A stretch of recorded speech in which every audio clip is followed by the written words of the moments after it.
ببین این عکسشو برات فرستادم، ببین خوبه دماغش.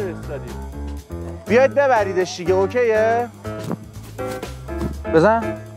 آها نه خب توضیح بدید دیگه چی شده که من بخوایم ببریم. اومد.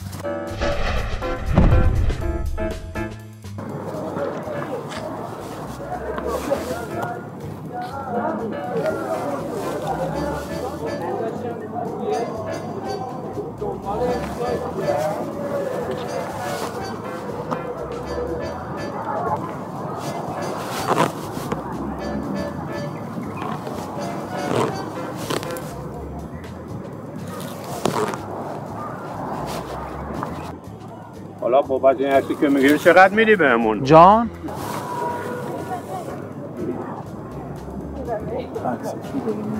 جان عکس داری میگیری؟ من از شما دارم عکس میگیرم؟ بله. خودشونه؟ چیکار داری میکنی عمو؟ ببین این عکسشو برات فرستادم، ببین خوبه دماغش. فرستادی؟ بهش عکس میگیری؟ ببین یه ذره پاش زدگی داره، عیب نداره؟ نه یه ذره پاش زدگی داره. دستشون یه لحظه بذار من دست ببینم شما دستتونو. چیکار کردی شما؟ حالت خوبه شما؟ یه دونه بزن رو دستات. میگم حالت خوبه؟ جان شما خوبی؟ مرسی. من خوبم. بیاین ببرینش. نه وایسا. وایسید. شما چند دقیقه وایسید. جان زدگی داره. صاف بشینید شما لطفاً. دستاتو اینجوری کن. حالا اینجوری کن. حالا اینجوری کن. حالا اینجوری کن. حالا اینجوری کن. دوباره اینجوری کن. دوباره اینجوری کن. چرا؟ دلیل چی؟ چرا اینجور کنم؟ حالا بهت میام. بابت چی داری میگیری؟ جان بابت چی داری میگیری؟ همینجوری. شما پاتون زدگی داره؟ چی شده؟ قضیه چیه؟ جان قضیه چیه؟ قضیه حالا بعدا بهتون میگم. ببخشید میشه دست بزنم؟ جورابه که بابا، این که جوراب پوشیده. پاتو ببر بالا. اون یکی. حالا اون یکی. پاشو. بیاین ببرینش. درجا بزن. بزن. وایسا نه وایسا درست. بزن. بزن. آها. یعنی چی؟ جان یعنی چی؟ بیاین ببرینش. آره بیام ببرم. نه ببین یه خب پاش یه لحظه پاشین الان آره پا شد. نه قربان خیالتون راحت. آقا دیدید عکس‌ها رو؟ مورد تاییده.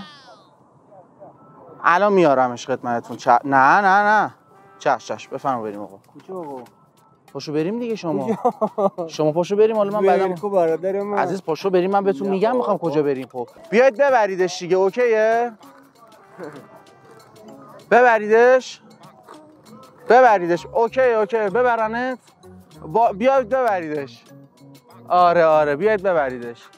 آره کاری نری قربونت برم. اینجوری کنید. وایسا همونجوری بکن. همونجوری برو. برید همونجوری. منظورت چیه دینا؟ منظورم بزن ببریمش. آره ببریدش. ببریمش. ببرید. منظورت چیه؟ بفهمم مطلوبه. بریم. پاشو بریم. کجا بریم؟ میخوایم بریم. کارت تو کارت بیا. کارتمو. شماره کارتمو میخوای؟ جان شما بریم. جای خوبیه. کجا؟ سلام دارم خدمتتون. منم سلام دارم خدمتتون. عزیز من شما بریم حالا. بریم داداش. همینجوری مستقیم به دوربینی که داریم ازت نگاه داریم ویدیو میگیریم نگاه. جان کجا ببرین؟ یعنی چی ببرین؟ یه جای خوب میخوام ببرنه. دقیقه واسه من یه عکس دیگه ازت بگیرم. یه لحظه صبر کن آقا. جان یعنی چی ببرینش؟ یعنی ببین میخوام خب توضیح بدید دیگه چی شده که من بخوایم ببریم. اومد دارم میام ببرنه تا عشق من داش خوبی. دوربین مخفی داریم ازت میگیریم اونجا. خوب فدات بشم. یه دست تکون میدی فدات شم اونجا. یه لایک هم میشه نشون بدی. قربونت برم. ببخشید